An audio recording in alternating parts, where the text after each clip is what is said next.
নমস্কার, আমার নাম সঙ্গীতা গুপ্ত। প্রকাশ্যে এলো বিভীষণ ছবিটির ট্রেলার। টিমের আজকের ভিডিও চলেছে কেবলই দুর্দান্ত অ্যাকশন, বাজার এন্টারটেনমেন্টও। অভিনেতা শাহরুখ খান বিভীষণকে রোমাঞ্চকর ট্রেলার বলে প্রশংসা করেছে। ডিসেম্বর মাস মানে পুরো মাস চলছে, 6 দিনে 1,000 কোটি টাকা ইনকাম করে দেখিয়ে দিয়েছে। 1,000 কোটি টাকা ইনকাম করার সঙ্গে সঙ্গে বক্স অফিসে নতুন রেকর্ড সৃষ্টি করেছে। বক্স অফিস রেকর্ডের কথা যখন মনে আসবে, পুষোটুয়ের কথা উঠে আসবে। 6 দিনে 1,000 কোটি ইনকাম করার সাহস কোনো সিনেমা করতে পারেনি। পুষোটুয়ের সামনে কোনো সিনেমা আসতে চাইছে না, এর জন্য সব সিনেমা ডেট জন্য পিছনে ফেলে দিচ্ছে। সেখানে নতুন সিনেমা আসার সাহস দেখেই ফেলেছে। বরুণ ধাওয়ান মানে আনপ্রেডিক্টেবল অ্যাক্টর পুরো বলিউডে, কারণ একদিকে জুড়ুয়া, কুলিং নাম্বার 1, মেতিরি হিরোর মতো সিনেমাতে অভিনয় করে দেখিয়েছে। অন্যদিকে বদলাপুর অক্টোবরের মধ্যে সিনেমা অভিনয় করে তিনি ভালো অভিনেতা সেটা প্রমাণ করেছে। আর কোনো অভিনেতার কাছে এই দুটো সিনেমা অভিনয় করার স্বপ্নের মতন। বিবিজে just proper action cinema. Varun ধাওয়ানের কেরিয়ার টার্নিং পয়েন্ট হয়ে দাঁড়াতে পারে। ফিল্মে ভালো প্রমোশন করা হয়েছে টিজারের মাধ্যমে। প্রপার মাস সিনেমা, যেটা বলিউডে কম, সাউথে বেশি ট্রেন্ড চলছে। রিজন হলো অ্যাটলিক সুন্দরভাবে প্রেজেন্ট করে না, তার জন্য এত সিনেমাটা ভালো লাগে। অ্যাটলির জন্য শাহরুখ খানের বেস্ট মাস অবতার আমরা দেখতে পেয়েছিলাম। এবার এসে এই ট্রেলার থেকে প্রমাণ করে দিচ্ছে বিভীষণ জাস্ট বক্স অফিসে আগুন লাগাতে চলেছে। নাকি পুষো টুয়ের সামনে দাঁড়াতেই পারবে না, পুষোটাও আগুনের যাকে জ্বালিয়ে দেবে। ফিল্মের টিজারের পরে ট্রেলার যখন এসেছিল কোনো পার্থক্য দেখতে পেলাম না। যেরকম ভেবেছি সেরকম কিছু হলো না, আলাদা কিছুই হয়নি। যেরকম টিজার থেকে লাভ হয়েছিল, ট্রেলার থেকে কোনো কিছু লাভই হয়নি। ট্রেলার পরে দর্শক লাভ বেশি হওয়ার কথা ছিল, কিন্তু কোথাও কিছু হলো না। জানেন, টিজার দেখে মনে হলো যেন বরুণ ধাওয়ানকে অ্যাকশন সিন ফায়ার লাগছে, কিন্তু অ্যাটলি ফিল্মের ডিরেক্টর নয়, এই ফিল্মের প্রেজেন্টার। জওয়ানের মতো স্টাইল ফিল হচ্ছে না। বরুণ ধাওয়ানকে দেখে মনে হচ্ছে আলাদা কিছু লাগছে না, কেন দুজন বরুণ ধাওয়ানকে দেখানোর পরও ফিল হচ্ছে না। জওয়ান দেখে যেমন দুজন শাহরুখ খানকে দেখে আমাদের বোঝা যাচ্ছিল, সেখানে এই সিনেমা থেকে বোঝা যাচ্ছে না। এই সিনেমাতে ক্রাইম এগেন্স্ট রোমান দেখানো হয়েছে, একদম সিরিয়াস কাহিনী। ফাদার ডটার বন্ড দেখানো হয়েছে, এইটাই ফোকাস করা হয়েছে সিনেমার ভিতরে। আর জানেন, মেয়েকে আগলে রাখার জন্য একটা সন্তানের বাবা যে কী করতে পারে, এই সিনেমাতে আভাস দিয়েছে।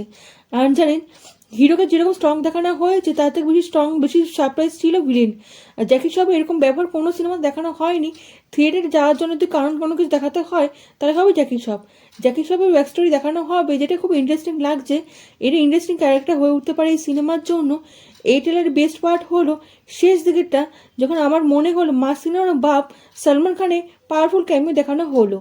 শুধু ডায়লগ যে হাসি দেখানো হয়েছিল, এটা এক্সপেক্ট করা উচিত ছিল, সেটা হয়নি। যখন সলমান খান বরুণ ধাওয়ান একটা গুরু হয়ে আসবে না, লোকে পাগল হয়ে যাবে, বেশি আনন্দ করবেন না। কারণ এই আগে সিংহামেও সলমান খানকে দেখানো হয়েছিল, সিংহাম এখানে সলমান খানকে ওয়েস্ট করে দিয়েছিল। এটাই রিপিট হবে না তো? ইতিহাসে সবচেয়ে বড় ভুল করে ফেলেছিল সিংহাম এগেন, সেটা রিপিট হবে বলে মনে হচ্ছে। এই সিনেমাতে action, drama, romance, comedy, entertainment সব কিছুই পাবেন। বেবিজন বরুণ ধাওয়ানের কেরিয়ার টার্নিং পয়েন্ট উঠতে পারে। বেবিজন সিংহাম এগেনের মতন ভুল করবে না তো? মেকার তো ওপর ভরসা হচ্ছে না। ভরসা যদি করতেই হয়, অ্যাটলির ওপর করা উচিত। সেই সালমান খানকে নিউক্লিয়ার বোম বানাতে পারে। বলা হচ্ছে বরং সালমান খানের যে চিকন শ্যুট করা হচ্ছে, স্পেশালি অ্যাটলি সেটা গ্রেড করছে।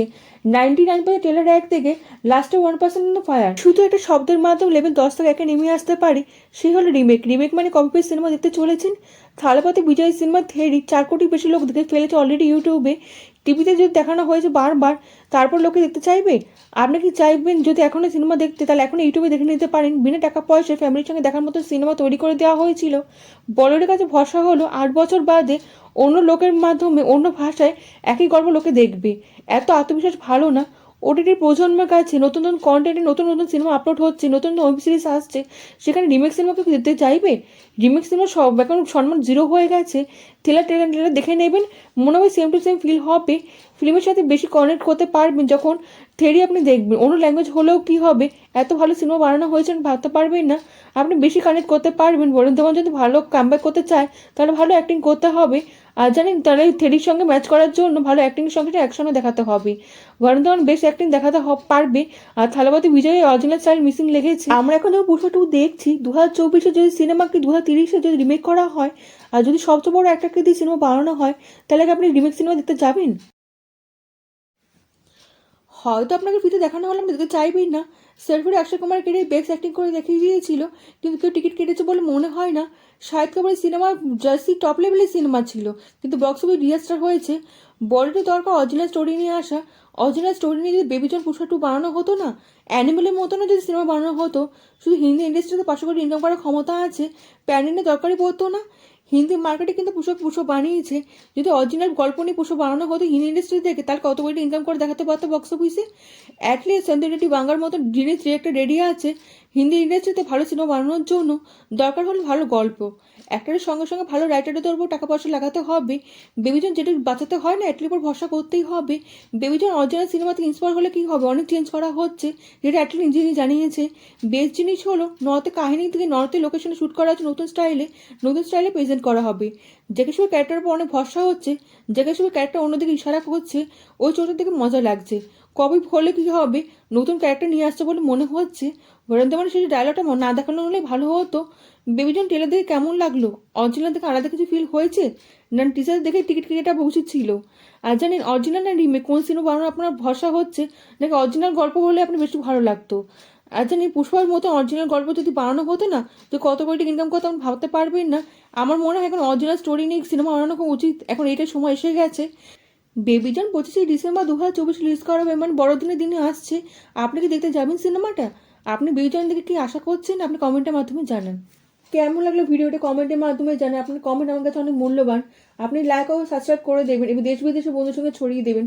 দেখা হচ্ছে পরবর্তী ভিডিওতে, ভালো থাকবেন।